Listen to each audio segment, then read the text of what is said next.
Hi, in front of me is LG K62 Plus, and today I would like to show you how you can connect this device through Bluetooth.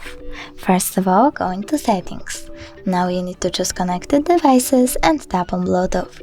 Click on the switcher and wait for available devices to show up. When they do, click on the one that you want to connect to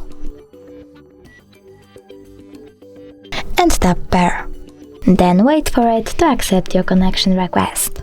As you can see, my devices were successfully connected, but you can always forget this connection by tapping on this green icon, gear icon over here, then choosing Unpair, and as you can see, now it's gone.